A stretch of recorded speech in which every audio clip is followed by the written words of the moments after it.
Assalamualaikum warahmatullahi wabarakatuh.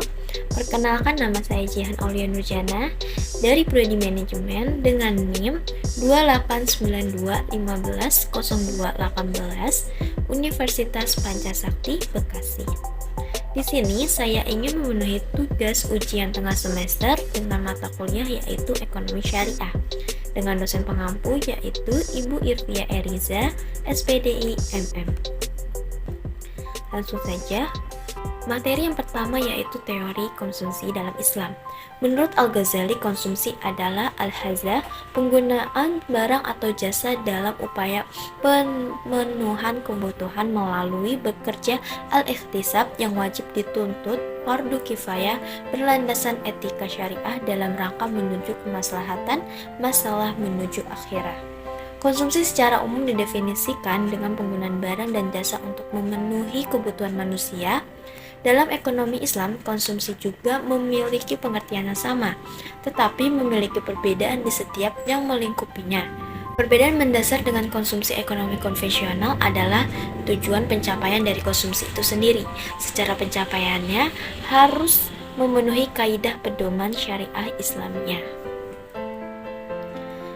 Tujuan utama konsumsi seorang muslim adalah sebagai sarana penolong untuk beribadah kepada Allah. Sesungguhnya mengkonsumsi sesuatu dengan niat untuk meningkatkan stamina dalam ketaatan pengabdian kepada Allah akan menjadikan konsumsi itu bernilai ibadah yang dengannya manusia mendapatkan pahala. Materi kedua yaitu perilaku konsumsi dalam Islam. Perilaku konsumen adalah studi tentang bagaimana individu, kelompok, dan organisasi memilih, membeli, menggunakan, dan bagaimana barang, jasa, ide, atau pengalaman untuk memuaskan kebutuhan dan keinginan mereka.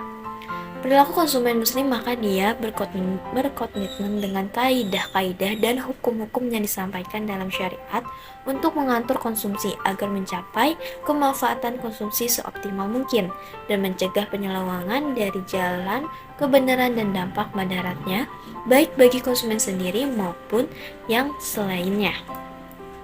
Selanjutnya yaitu prinsip dalam Islam. Islam mengendalikan 5 prinsip mengenai konsumsi. Yang pertama, prinsip keadilan. Prinsip ini mengandung arti ganda mengenai mencari rezeki yang halal dan tidak dilarang oleh syariat Islam. Artinya sesuatu yang dikonsumsi itu didapatkan secara halal dan tidak bertentangan dengan hukum Islam. Yang kedua, prinsip kebersihan. Al-Quran memerintahkan sekalian manusia. Kata yang digunakan oleh Al-Quran adalah thayyib, yang bermakna menyenangkan, manis, diizinkan, menyehatkan, suci, dan kondusif untuk kesehatan. Yang ketiga, prinsip kesederhanaan. Prinsip kesederhanaan dalam konsumsi berarti bahwa orang haruslah mengambil makanan dan minuman sekadarnya dan tidak berlebihan, karena makan berlebihan itu bahaya bagi kesehatan. Yang keempat, prinsip kemurahan hati.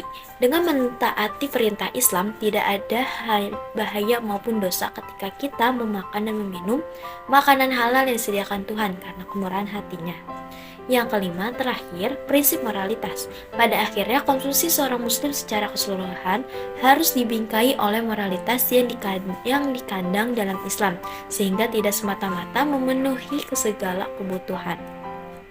Materi selanjutnya yaitu perilaku dan prinsip produksi dalam Islam. Kegiatan produksi merupakan mata rantai dari konsumsi, maka tanpa kegiatan produksi yang menghasilkan barang dan jasa tidak akan ada yang bisa dikonsumsi. Oleh karena itu, kegiatan produksi merupakan suatu hal yang diwajibkan, karena tanpa kegiatan produksi maka aktivitas kehidupan akan berhenti.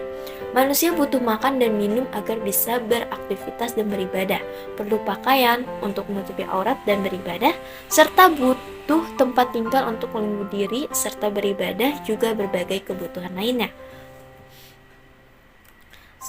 Ruang lingkup dan prinsip-prinsip produksi menurut Islam. Produksi merupakan mata rantai konsumsi, yaitu menyediakan barang dan jasa yang merupakan kebutuhan konsumen. Sesungguhnya produksi lahir dan tumbuh dari menyatukan manusia dengan alam. Prinsip-prinsip produksi, yang pertama ada seluruh kegiatan produksi terikat pada tataran nilai, moral, dan teknikal yang islami. Kegiatan produksi harus memperhatikan aspek sesuai kemasyarakatan. Ketiga, permasalahan ekonomi muncul bukan saja karena kelangkaan tetapi lebih kompleks. Materi selanjutnya itu faktor-faktor produksi dalam Islam. Menurut M. Manan dan Afazul Rahman, faktor produksi terdiri atas alam, tenaga kerja, modal, dan manajemen. Yang pertama, alam. Ekonomi klasik menganggap tanah sebagai suatu faktor produksi penting mencakup semua sumber daya alam yang digunakan dalam proses produksi. Menurut Azalur Rahman, tanah termasuk segala sesuatu yang terdapat di permukaan bumi, seperti gunung, hutan di bawah permukaan bumi, dalam bentuk bahan galian atau tambang, dan kekayaan lauti dan di atas permukaan bumi, seperti hujan, angin, keadaan iklim, geografi, dan sebagainya. Yang kedua yaitu tadi tenaga kerja. Faktor tenaga kerja dalam aktivitas produksi merupakan upaya yang dilakukan manusia baik berupa kerja pikiran maupun berupa kerja jasmani atau kerja pikiran sekaligus jasmani dalam rangka menghasilkan barang dan jasa ekonomi yang dibutuhkan masyarakat. Dan yang ketiga, ada modal. Menurut Ahmad Ibrahim, modal adalah kekayaan yang memberikan penghasilan kepada pemiliknya atau kekayaan yang menghasilkan suatu hasil yang akan digunakan untuk menghasilkan suatu kekayaan lainnya. Dan yang terakhir yaitu tadi manajemen.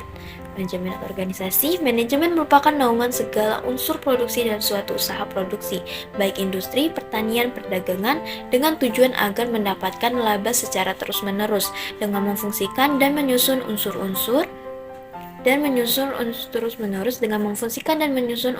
tersebut serta menentukan ukuran seperlunya dari tiap unsur dalam perusahaan. Islam menyuruh melakukan manajemen dan mengharuskan manajer mengikuti jalan keadilan dan menjauhi jalan yang membahayakan masyarakat. Maka dari itu dilarang memproduksi barang dan jasa yang haram. Baik, cukup sekian yang bisa saya sampaikan. Materi yang bisa saya sampaikan semoga bermanfaat dan mohon maaf bila ada kesalahan kata atau salah ucap. Sekian dari saya. Wassalamualaikum warahmatullahi wabarakatuh. Terima kasih.